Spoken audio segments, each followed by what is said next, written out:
lot of English ales and American.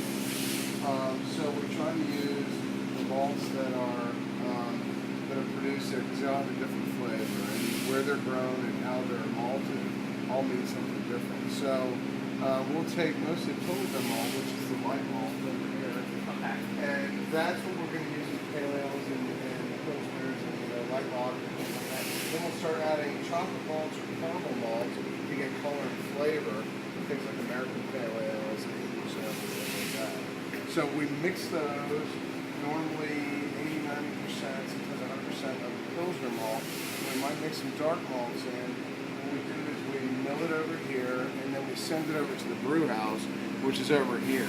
So everything that you get delivered, you get it from here, and then everything in the process is it gets ground in the mill. It comes through this PVC piping.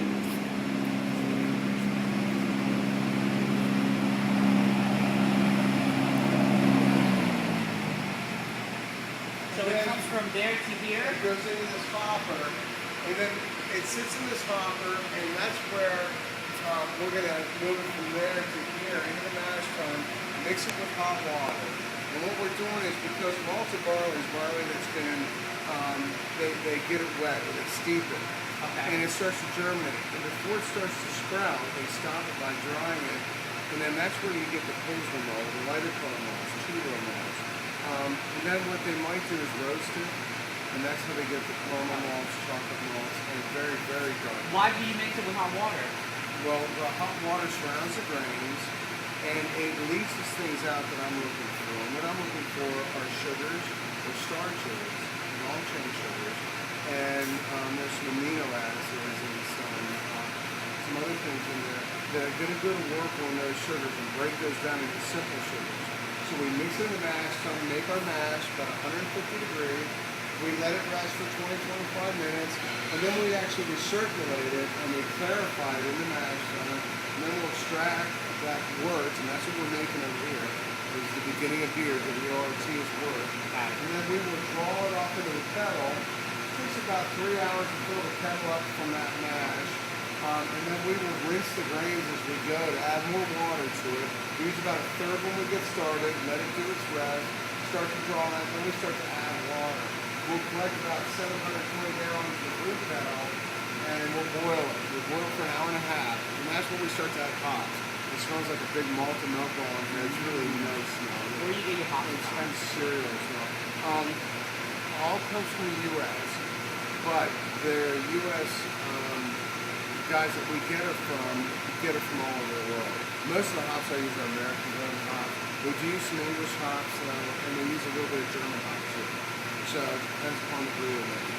So you get it like different types of hops, or you actually get them like the We get natural many ones, different types of hops. Everything, we get two kinds of hops. I get processed hops, which are pelletized, right? And then we also get whole hops. I use both. For the IPA and things like that, we call high roller, which isn't available yet. It will be. It's available over.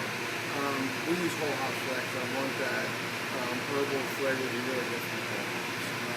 But we need to use, we call them kettle hops, the pelletized hops, because they're processed for use in the kettle. The whole hops, we have to have an exterior stainless unit that we run it through. What's called a hot bag. And then we run the wort from here, hops, through that. It fuses it like tea. Then we run it through the chiller, which will bring it down to the temperature I need to run to the back of fermentation. So after we've boiled it, we add hops in the beginning for some bitterness, or if it's very sweet. We want to balance it, so we use some for bitterness. We use some towards the end of the boil for flavor, and then at the very end, when we turn the heat off, and we add hops in, we get a lot of aroma and some flavor from that also. So we add them at different stages. Some of them get a great quantity, like high roller, our IPA. That gets over 40 pounds. I think it's 50-some pounds of hops for 20 barrels, so 2.5 pounds per barrel. Something like the brown ale is more about the malting, barley, and malt flavor, and that only gets about 10 pounds. So, You don't want to feel the flavor. no, I want you to be able to taste the malt and have a little residual sweetness to go with it. So after we do that, we clarify it just by means of whirling it in the kettle. Then all the solids go to the side of the kettle and they fall down and we are able to extract clear work off the top of that, take it through the bicar, which is just a heat exchanger. We chill it there, and this is one of the important differences. We chill ales down to about 70 degrees, because that's what their optimum fermentation temperature is going to be. And then the lager is going to be about 50 degrees, because that's what that lager yeast wants to work on. So we chill it here, and then we pump it and we bring it back. Wow, that's what I was looking for. Oh, it even smells like beer in here. Yeah, it does. Got it? These are the fermenters, and the cool that we were just talking about actually is pumped through these into these jacks, as you can see it sweating, because it's very cold. You have something in here right now? Oh yeah, there's beer in everything. Our room is faster. How often do you brew? We're brewing about 3 to 4 times a week, twice a day at least, and we have to bottle just for the process, so that's all we can do. The bottle is right there. We're taking a measurement on the beers right now, seeing how much sugar's left in them. So right now he's testing for sugar? Yeah, what we do is we bring beer back here, and it has a certain amount of sugar. We know that from what we made out there. Okay. And then as the yeast starts to work on it, starts to turn into alcohol, reducing the amount of sugar that's left. There's always a little bit left in beer. We can distill it for a little closer. In beer you want some left, because everything gets flavored and stuff. Pure alcohol. So there's some sugars left, proteins, tannins, and some citric stuff in there. And that's fermented beer that's in here. The ales are ferment fairly quickly. They take about a week to ferment because they like that 70 degrees or more. That's what the yeast wants to work at. The lager yeast works well at 50, and it takes longer to ferment because it's a colder temperature. So it takes about 2 weeks for the lager to ferment. The beer doesn't taste real good after a week or after 2 weeks. It has to condition or lager, which is German or short. So this is a fermenter we've been sitting here for a week or 2. Once primary fermentation is done, we go into lager. Finish carbonating. Everything we do is all natural. So even the carbonation, I don't add anything to the beers. We naturally carbonate them. Sometimes they're not perfectly carbonated, though. We can finish them in here under pressure. We'll push CO2 into it. Then it gets kegged, which is what that machine is. The keg. That's the keg right now. Keg cleaner filler for bottle. Right. This is a bottle rinser. We rinse and sanitize already clean bottles. We need to get whatever they call it. So we rinse and sanitize them here. We fill them over with the German filler over there. They get capped by that silver tower. That's where they get labeled on that beautiful piece of machinery there. And when they come off, we get about 80 to 90 bottles a minute. There's 2 guys there that catch them, throw them in boxes, cases, 24 bottles, times 12 ounces, and then we put 60 on a pallet, and we do 14 to 20 pallets every time we do it.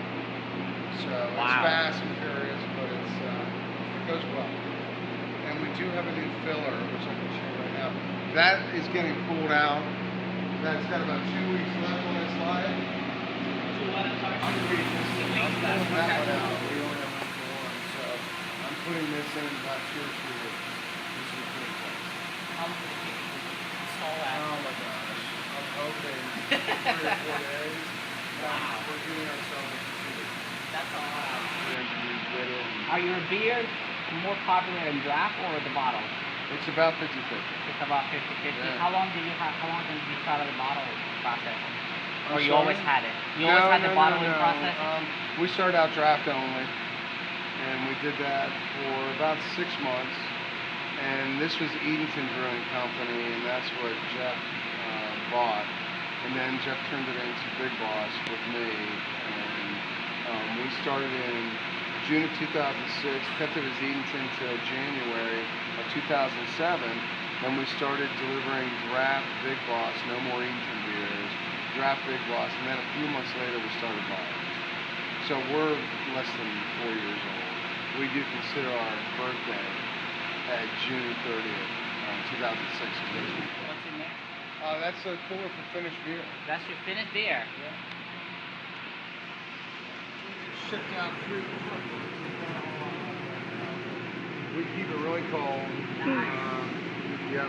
We That's have pretty cool. a large cooler. We're going to double our cooler capacity actually because we are going so fast. I have a small one over there that I keep the hops, the whole hops in. The other hops, they need to be kept cold. This is tough to make, right? It looks like you guys made this together. We put it together, but no. These are the pellet hops. And this is not nearly as interesting as you'll see in a second. This is what we need for the kettle. It's already processed and broken down a bit. They and smell you can delicious. see them, yeah, they smell great. And get them in the light. Yeah, So that's pellet hops. That's what we use quite a bit of. And they have great flavor and they're well preserved. They're Smell delicious. done under nitrogen. And these are the ones that you get from the United States. Yeah, well, we get everything from a company called Hop Union, and it's a union of growers. Okay. So it is the hop growers. Now they've incorporated growers from Germany and growers from England, growers from New Zealand, and all over the world. So we do buy through their union, and it's good. You know, it works out for the farmers. And we have a one-stop shop. I can buy directly from farmers. We are big enough to be buying hops from Germany, England, wherever. But and you just keep them cold just to keep them fresh, pretty much. this is a freshness thing, yeah. And these are whole hops. And then you can take take a couple of these and just break it up and back in there. But these are the beautiful whole hops that we use for our hoppier beers, and just to add that a little fresher flavor. Smells delicious. Yeah, and then if you take Brad, I'm the brewmaster here at Big Boss Brewing Company, and I thank you guys for coming out. It was awful nice to show you around. I hope you enjoyed it. Raleigh, North Carolina's best brewery. 4,000 barrels last year, 5,000 to 6,000 this year through hard work and lots of fun. And thanks for coming, guys. Penny's a beer I made for myself. I learned, the first brewer I worked at, I worked for an English master brewer. And one of the beers that he taught me to make was a brown ale that I love. And it's that kind of dark beer that I think you can drink year round because it's not too over the top in flavor. It's still easy drinking even though it's a dark beer. So I think people find it very welcoming kind of beer that is just easier. So that's why we chose to make the Bad Penny. It turned into our #1 seller, so it seems to work. What's in it? Some beautiful English malts, chocolate malt, caramel malt, and some English hops to really give it that feel. And then we use a really nice ale yeast to hopefully complement those flavors too. And one last question. What makes you a master brewer? I've been doing this for about 12 years.